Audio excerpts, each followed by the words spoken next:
السلام علیکم ناظرین و سامعین، آپ کا ہمارے ATR اردو چینل میں خیر مقدم اور استقبال ہے۔ آج ہم آپ کے سامنے PhD اردو کا کوشچن پیپر JNU کا لے کر حاضر ہوئے ہیں۔ پہلا کوشچن ہے، اوپر دی گڑگڑ دی اینکس دی بے دھیانہ دی منگ دی دال آف واہ گرو دا خالصہ اینڈ واہ گرو جی کی فتح اسپیس جو بولے سونہال ست سری اکال۔ یہ مکالمہ منٹو کے کس افسانے کا ہے؟ بہت مشہور ہے، توبہ ٹیک سنگھ کا یہ مکالمہ ہے۔ اب کوشچن نمبر 2 ہے کہ اردو کی بنیاد کھڑی بولی پر ہے، اردو کی ابتدا سے متعلق یہ نظریہ کس کا ہے؟ یہ نظریہ مسعود حسین خاں کا ہے، آپشن 1 کریکٹ ہے۔ سوال نمبر 3 ہے کہ میر امن دہلوی نے باغ و بہار کو آسان زبان میں کس کے حکم پر لکھا ہے، یعنی کس کے ایما پر، کس نے کہا تھا؟ تو اس کا صحیح جواب ہے آپشن 3 گلکرسٹ، جو فورٹ ولیم کالج کے ہندوستانی شعبے کے پرنسپل تھے۔ اسی طرح سے کوشچن نمبر 4 ہے کہ غالب کے خطوط کا مجموعہ عود ہندی ان کی زندگی میں شائع ہوا، تو اس کا سن اشاعت کیا ہے؟ اس کا سن اشاعت پوچھ لیا، یعنی کب شائع ہوا ہے؟ تو آپ کو یہ معلوم ہے کہ مرزا غالب کی وفات ہوئی ہے 1869 میں، اور وفات سے پہلے ان کی زندگی میں ایک خطوط کا مجموعہ عود ہندی شائع ہو گیا ہے، اور وہ بھی 4 مہینے پہلے، جبکہ ان کی وفات کے بعد اردو معلیٰ شائع ہوا۔ جو ترتیب انہوں نے دی تھی تو 1868 جہاں پر ہے اس کو دیکھیے تو آپشن 1 میں ہے، یہ کریکٹ ہے۔ کوشچن نمبر 5 ہے کہ تحقیق و تدوین میں قیاسی تصحیح کی اصطلاح سے کیا مراد ہے؟ یعنی یہ تحقیق و تدوین کے لیے اصطلاح کے طور پر استعمال ہوتا ہے، اس کا مطلب ہوتا ہے کہ کسی متن کے غلط اندراج کو قیاساً درست کرنا، یہ آپشن 1 کریکٹ ہے۔ سوال نمبر 6 ہے کہ تحقیق و تدوین میں اوقاف کی اصطلاح کا مفہوم کیا ہے؟ اوقاف کی اصطلاح کا مفہوم ہے کہ جملے فقرے اور لفظ میں توقف اور تخصیص وغیرہ کے نشانات لگانا، یہ اوقاف کی اصطلاح کا مفہوم ہے، آپشن 2 کریکٹ ہے۔ اس کے بعد کوشچن نمبر 7 ہے کہ تحقیق کی اصطلاح میں توقیت سے کیا مراد ہے؟ یعنی تحقیق و تدوین میں ایک اصطلاح توقیت یوز کرتے ہیں، تو اس کا مطلب ہوتا ہے کہ کسی ادیب کی زندگی کے اہم واقعات اور تصانیف کو، یعنی کتابوں کو سن اور تاریخ وار درج کرنا، یعنی بالترتیب لکھنے کو ہم کہتے ہیں توقیت۔ کوشچن نمبر 8 ہے کہ تحشیہ سے کیا مراد ہے؟ تحشیہ سے مراد ہے کہ کسی متن پر حاشیہ لکھنا، آپشن 3 کریکٹ ہے۔ اسی طرح سے کوشچن نمبر 9 ہے، پوچھا جا رہا ہے کہ ترقیمہ سے کیا مراد ہے؟ ترقیمہ کا مطلب پوچھا ہے، تو ترقیمہ کا مطلب ہوتا ہے کہ مخطوطے کے آخر میں کاتب کی جانب سے لکھی گئی اختتامیہ عبارت، جس میں یعنی اب ایکسٹرا بتا رہے ہیں، جس میں کاتب کا نام، مالک کتاب، زمان و مکان کتاب وغیرہ درج ہوتا ہے، یہ سب لکھا ہوا ہوتا ہے، آپشن 1 کریکٹ ہے۔ کوشچن نمبر 10 ہے، ذیل میں دعویٰ اور دلیل دیے گئے ہیں، صحیح جواب کی نشاندہی کریں۔ یعنی یہاں پر انڈیکیٹ کرنے کے لیے کہہ رہا ہے کہ صحیح جواب بتائیے دعویٰ اور دلیل کا۔ دعویٰ یہ کر رہا ہے کہ تنقید کے لیے تحقیق لازمی نہیں ہے، دعویٰ خیر غلط ہے، تنقید کے لیے تحقیق لازمی ہے۔ اب اس بات کی دلیل یہ دے رہا ہے کہ ناقد صرف موجودہ متن پر ہی اکتفا کرتا ہے، ایسا نہیں ہے، متن کی صحت سے اس کا کوئی واسطہ نہیں ہوتا، واسطہ ہوتا ہے متن کی صحت سے، کیونکہ تنقید کے لیے تحقیق لازمی نہیں ہے، بات کہہ کر کے دلیل دی ہے انہوں نے۔ تو اب دیکھیے، نہ ہی دعویٰ صحیح ہے اور نہ ہی دلیل صحیح، تو آپشن 1 کریکٹ ہے۔ اس کے بعد ہے کوشچن نمبر 11، جس میں بھی دعویٰ اور دلیل ہے، صحیح جواب کی نشاندہی کرنی ہے۔ اس کی روشنی میں دعویٰ کیا جا رہا ہے کہ طنزیہ و مزاحیہ شاعری میں اکبر الہ آبادی کا نام امتیازی حیثیت رکھتا ہے۔ اب اس کی دلیل کیا ہے؟ کیونکہ اکبر الہ آبادی نے اردو میں طنز و مزاح کی بنیاد ڈالی، انہوں نے بنیاد نہیں ڈالی، تو اس کا مطلب ہے دلیل تو غلط ہے۔ ہاں، طنزیہ و مزاحیہ شاعری میں اکبر الہ آبادی کا نام سب سے اوپر رکھا جاتا ہے، تو اس کا مطلب ہے کہ دعویٰ صحیح ہے اور دلیل غلط ہے، تو آپشن 2 کریکٹ ہے، دعویٰ درست ہے، دلیل غلط ہے۔ اس کے بعد ہے کوشچن نمبر 12 میں ہے کہ شعر میں ایسے الفاظ کا آ جانا جو غیر ضروری ہو، جو خوبی بھی ہوتی ہے اور عیب بھی، یعنی ایسے الفاظ کا لانا جو نہ ہی یعنی خوبی کے لیے بھی استعمال کرتے ہیں اور کبھی کبھی عیب کے لیے بھی، تو ایسے الفاظ اگر آتے ہیں تو اس کو شاعری کی اصطلاح میں کیا کہتے ہیں؟ اس کو شاعری کی اصطلاح میں حشو کہتے ہیں۔ آپشن 3 کریکٹ ہے۔ کوشچن نمبر 13 ہے، پوچھا جا رہا ہے 13 میں ایک شعر دے کر کے صنعت کیا ہے؟ انوری سعدی و خاقانی و مداح تیرا، رتبہ شعر و سخن میں ہے بہن چاروں ایک۔ تو یہاں پر آپ کو ہم بتا دیں کہ یہ تشابہ ہے۔ آپشن 3 کریکٹ ہے۔ تشبیہ اور استعارہ تو نہیں ہوگا کیونکہ اس میں کمپیئر کرتے ہیں دو سے، اور اس میں کمپیئر نہیں کیا بلکہ چاروں کا ایک مقام اور مرتبہ بتایا ہے، یہاں 2 نہیں ہے، اس سے زیادہ ہے۔ آپشن 3 کریکٹ ہے۔ کوشچن نمبر 14 ہے، اب یہاں پر فرق پوچھ رہا ہے تشبیہ و استعارہ میں کیا فرق ہے؟ تو اس کا صحیح جواب ہے آپشن 1، یعنی تشبیہ میں مشبہ کو مشبہ بہ کے مانند قرار دیا جاتا ہے، جبکہ استعارہ میں مشبہ کو بعین ہی مشبہ بہ قرار دے دیا جاتا ہے۔ یہ بالکل کریکٹ ہے۔ دیکھیے یہاں پر ہم بتا دیں کہ تشبیہ میں مشبہ بہ کو فوقیت دی جاتی ہے جبکہ استعارہ میں نہیں دی جاتی، ایسی بات نہیں ہے، تو یہ غلط ہو گیا۔ تشبیہ میں مشبہ بہ نہیں ہوتا جبکہ ہوتا ہے، جبکہ استعارہ میں مشبہ بہ ہوتا ہے، اس میں نہیں ہوتا ہے، تو تیسرا بھی غلط ہے۔ تشبیہ میں لفظ کے لغوی معنی کو ترک کر دیا جاتا ہے، ایسا نہیں ہے، جبکہ استعارہ میں نہیں کیا جاتا، دونوں میں لغوی معنی ترک کیا جاتا ہے اور مجازی معنی مراد لیے جاتے ہیں، تو آپشن 1 بچا، وہی ہے کریکٹ۔ اب اس کے بعد کوشچن نمبر 15 ہے، ایک شعر دیا ہے، وہ شعر یہ ہے کہ ساحل دریا پہ میں ایک رات تھا محو نظر، گوش اے دل میں چھپائے ایک جہان اضطراب، شب سکوت افزا ہوا آسودہ دریا نرم سیر، تھی نظر حیراں کہ یہ دریا ہے یا تصویر آب۔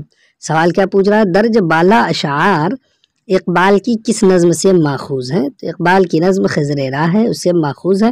آپشن 1 کریکٹ ہے۔ سوال نمبر 16 ہے، اس میں پوچھ رہا ہے آپ سے کہ محمد حسین آزاد کی نظموں شب قدر، صبح امید اور خواب امن کے لیے درج ذیل میں سے کون سا بیان درست ہے؟ تو اس میں بیان درست یہ ہے، پڑھ لیتے ہیں، شب قدر، صبح امید اور خواب امن، یعنی یہ تینوں مثنوی ہے اور مثنوی کی ہیئت میں ہے۔ آپشن 1 کریکٹ ہے، لیکن اگلا پڑھ لیتے ہیں کہ شب قدر اور صبح امید مثنوی کی ہیئت میں ہے، بالکل کریکٹ ہے، جبکہ خواب امن قصیدہ کی ہیئت میں نہیں، یہ غلط ہے، یہ بھی مثنوی کی ہیئت میں ہے۔ تیسرے میں ہے کہ صبح امید مثنوی کی ہیئت میں، بالکل کریکٹ، جبکہ شب قدر اور خواب امن قصیدہ کی ہیئت میں ہے، یہ غلط ہے۔ 4 آپشن میں ہے کہ شب قدر، صبح امید اور خواب امن ہیئت قصیدہ کی ہیں، یہ غلط ہے۔ کوشچن نمبر 17 ہے کہ درج ذیل اقتباس کس کتاب سے ماخوذ ہے، کس سے لیا گیا ہے؟ تو اقتباس ہے کہ معلوم ہوتا ہے کہ باغبان قضاء و قدر کے گل مراد سے رونق نہیں بخشی کہ بعد میرے حدیق سلطنت کے تئیں سرسبز کر کے بہار افزا ہو۔ تو اس کا صحیح جواب ہے آپشن 4 از رجب علی بیگ سرور۔ کوشچن نمبر 18 ہے، اس میں دیا گیا ہے کہ درج ذیل فہرست 1 کا صحیح جوڑ فہرست 2 کے ساتھ ملائیں۔ تو اب ہم ملاتے ہیں، دیکھ لیجئے، اے ہے آگ کا دریا، اس کو 2 سے ملاتے ہیں قرۃ العین حیدر۔ بی میں ہے اداس نسلیں، اس کو ملا دیتے ہیں 3 سے عبداللہ حسین۔ اور سی میں ہے بستی، اس کو ملاتے ہیں انتظار حسین۔ آپشن یہ کریکٹ ہے۔ اسی طرح سے فائر ایریا ہے تو یہ الیاس احمد گدی نے تصنیف کی ہے۔ آپشن 1 کریکٹ ہے اس کا۔ تو اب یہاں پر کون سا صحیح ہوگا اس حساب سے دیکھ لیجئے، اگر آپ کو پتا ہے کہ آگ کا دریا لکھنے والا قرۃ العین حیدر ہیں تو اے کا 2 ہو جائے گا، تو دیکھ لیجئے اے کا 2 کس میں ہے؟ 2 میں ہے، 1 میں دیا ہوا ہے اور 4 میں۔ اس کے بعد دوسرا ہے کہ فائر ایریا معلوم ہے آپ کو، الیاس احمد گدی کا ہے، یعنی ڈی کا 1۔ تو اب یہاں ڈی ہے، یہ بھی 2 جگہ ہے، تو اس کا مطلب ہے کہ یہ 2 آپشن ہم نے پڑھے تو دونوں کریکٹ ہو گئے۔ لیکن اب ہے کہ بی اداس نسلیں عبداللہ حسین کی، تو بی کا 3، جس میں بھی بی کا 3 ہے تو یہ والا آپشن 4 کریکٹ ہے۔ کوشچن نمبر 19 ہے کہ درج ذیل فہرست 1 کا صحیح جوڑ فہرست 2 کے ساتھ ملائیں۔ تو ہم اس کو ملاتے ہیں فہرست 1 کا فہرست 2 سے، تو لکھا ہے 1 میں احمد جمال پاشا، احمد جمال پاشا کا آپ ملائیے نیا پیشہ ڈی سے۔ 2 میں ہے پیطرس بخاری، پیطرس بخاری کا مشہور ہے کتے، آپشن 1۔ اسی طرح سے 3 ہے خواجہ حسن نظامی جھینگر کا جنازہ۔ اب بچ گئے محمد حسین آزاد، تو گلشن امید کی بہار ہے، یہ اس طرح سے میچ کر لیں گے ہم لوگ۔ تو اب یہاں پر آپشن ہم کون سا چوز کریں گے؟ تو آپشن چوز کرنے کے لیے دیکھیے آپ نے دیکھا کہ 1 کا ہے تو ادھر ڈی کا ہے، یعنی ڈی کا 1 دو جگہ ہے، یعنی 1 نمبر میں اور 4 نمبر میں۔ تو آئیے 2 کا اے دیکھتے ہیں، یعنی اے کا 2، اے دیکھیے 2 تو یہ ایک ہی جگہ ہے، اس کے علاوہ کہیں نہیں ہے، تو آپشن 1 کریکٹ ہے۔ اب ہے آگے کوشچن نمبر 20، پوچھ رہا ہے اس میں کہ درج ذیل میں سے کون سے 2 ناول تاریخی ناول ہیں؟ تو تاریخی ناول میں ہے فتح اندلس اور دارا شکوہ، آپشن 1 کریکٹ ہے۔ کوشچن نمبر 21 میں ہے کہ تمسیخ سے کیا مراد ہے؟ تو اس کا مطلب ہے آپشن 3 متن کو غلط نگاری سے مسخ کرنا، یہ تمسیخ ہے، آپشن 3 کریکٹ ہو جائے گا۔ اب کوشچن نمبر 22 ہے، کوشچن نمبر 22 کا آپ جو پوچھا جا رہا ہے اس کا آپ بتائیے ہمیں کہ کتابیات کے اندراج کا صحیح طریقہ کار کیا ہے؟ تو کتابیات کہتے کس کو ہیں، وہ بات آپ ہمیں کمنٹ کر کے بتائیں گے۔ ہم یہاں پر آپ کو بتا رہے ہیں اندراج کا صحیح طریقہ کار۔ اندراج کا صحیح طریقہ کار کیا؟ سب سے پہلے آپ کو لکھنا ہے کتاب کا نام، اس کے بعد اصل نام، تخلص یا قلمی نام لکھنا ہے، پھر ایڈیشن، سنِ اشاعت، پبلیکیشن، تو آپ یہ لکھیں گے اس طرح سے، لیکن کتاب کا نام سب سے پہلے آئے گا، آپشن 3 کریکٹ ہے۔ کوشچن نمبر 23 ہے، تحقیق میں ثانوی ماخذ یا مواد، یعنی کہہ رہے ہیں سیکنڈری سورس میٹیریل سے کیا مراد ہے؟ ثانوی ماخذ سے مراد تو پڑھ لیجئے، دیکھیے وہ مواد جو بنیادی مواد تو نہ ہو لیکن وہ موضوع سے براہ راست تعلق رکھتا ہو اور تحقیق میں معاون ہو، وہ مواد جو دستیاب نہ ہو لیکن جس کا حوالہ لازمی ہو، یہ نہیں ہے، وہ مواد جو دستیاب ہو لیکن غیر ضروری ہو، یہ بھی نہیں، وہ مواد جو مشکوک ہو، یا تو مشکوک کی بات کہہ دی لیکن اہمیت رکھتا ہو، یہ بھی نہیں، تو آپشن 1 کریکٹ ہے اس کا 23 کا۔ کوشچن نمبر 24 ہے، اس میں حوالہ اور حواشی میں کیا فرق ہے پوچھا ہے۔ آپشن 1 میں ہے کہ کسی متن سے متعلق ماخذ کی اطلاع دینے والے نوٹ کو حوالہ کہتے ہیں، بالکل کریکٹ ہے، جبکہ کسی متن سے متعلق ماخذ پر تبصرہ کرنے والے اور معلومات میں اضافہ کرنے والے نوٹ کو حواشی کہتے ہیں، یہ تو آپشن 1 کریکٹ ہے۔ 25 نمبر کوشچن میں ہے کہ تحقیق میں بنیادی ماخذ، اب یہاں بنیادی ماخذ کی بات کر رہے ہیں، پرائمری سورس میٹیریل سے کیا مراد ہے؟ بنیادی ماخذ سے مراد وہ متن جس کا ایک نسخہ دستیاب ہو، وہ مخصوص مواد یا متن جس کے کسی ایک پہلو یا جملہ پہلوؤں کی تحقیق کی جائے، تیسرے میں ہے وہ مخصوص مواد جس سے تحقیق میں مدد لی جائے، اور 4 میں ہے وہ مواد یا متن جس سے تحقیق کا بالواسطہ تعلق ہو۔ تو بنیادی ماخذ ہے وہ متن جس کا ایک نسخہ دستیاب ہو، آپشن 1 کریکٹ ہے۔ کوشچن نمبر 26 ہے کہ تحریف کسے کہتے ہیں؟ تحریف دیکھ لیجئے کہ کسی شعر یا نثری جملے کے اصل متن میں تبدیلی کر دینا، یہ بالکل کریکٹ ہے، آپشن 4۔ ہم پڑھ لیتے ہیں کہ کسی متن کو دوسرے متن سے موازنہ کرنا، بالکل نہیں، کسی متن کے قلمی نسخے کو منوعاً شائع کرنا، یہ بھی نہیں، کسی متن کو بغیر حوالے کے درج کرنا، یہ بھی نہیں، یعنی تینوں نہیں۔ چوتھا ہے کہ کسی شعر یا نثری جملے کے اصل متن میں تبدیلی کر دینا کو ہم کہتے ہیں تحریف۔ اب کوشچن نمبر 27 ہے، اردو کے کس شاعر نے پہلی دفعہ ہجو کو قصیدے کا باضابطہ موضوع بنایا ہے؟ تو وہ سودا ہیں، مرزا محمد رفیع سودا۔ کوشچن نمبر 28 ہے یہاں پر کہ مثنوی قدم راؤ پدم راؤ کب لکھی گئی؟ تو 1422 سے 1445 کے درمیان، آپشن 4 کریکٹ ہے۔ کوشچن نمبر 29 ہے کہ سبرس کا سنِ اشاعت کیا ہے؟ سبرس کا سنِ اشاعت پوچھ رہا ہے، تو یہ 1635 عیسوی ہے، آپشن 3 کریکٹ ہے۔ اب کوشچن نمبر 30 ہے، پوچھا جا رہا ہے کہ عجائبات فرنگ پہلی بار کس نام سے شائع ہوا تھا؟ یعنی عجائبات فرنگ کا پہلا نام کیا ہے؟ وہ ہے تاریخ یوسفی، آپشن 2 کریکٹ ہے۔ کوشچن نمبر 31 ہے، پوچھا جا رہا ہے کہ اردو کا پہلا شاعر کسے تسلیم کیا جاتا ہے؟ تو مسعود سعد سلمان کو، آپشن 1 کریکٹ ہے۔ اب کوشچن نمبر 32 ہے کہ مرزا دبیر کس کے شاگرد تھے؟ اس کا صحیح جواب ہے آپشن 2، میر ضمیر کے شاگرد تھے۔ سوال نمبر 33 ہے کہ سرقہ سے کیا مراد ہے؟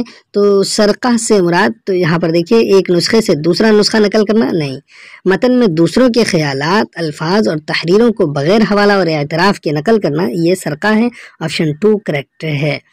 کسی اور مصنف کے متن کو دوسرے نام کے مصنف کے نام سے درج کرنا، یہ بھی نہیں۔ تدوین کے لیے کسی تحریر یا متن کا انتخاب کرنا جسے کوئی ترتیب دینا چاہے، یہ بھی نہیں۔ سوال نمبر 34 ہے، شعر ہے اس میں کہ پیا باج پیالہ پیا جائے نا، پیا باج یکتل جیا جائے نا۔ تو کہہ رہا ہے کہ درج بالا شعر کا خالق کون ہے، اس کا لکھنے والا کون ہے؟ تو اس کے لکھنے والے ہیں ولی دکنی، آپشن 1 کریکٹ ہے۔ سوال نمبر 35 ہے اب آپ کے سامنے کہ بقدر پیمان اے تخیل سرور ہر دل میں ہے خودی کا، اگر نہ ہو یہ فریب پہم تو دم نکل جائے آدمی کا۔ تو اس کا صحیح جواب ہے جمیل مظہری، آپشن 2 کریکٹ ہے۔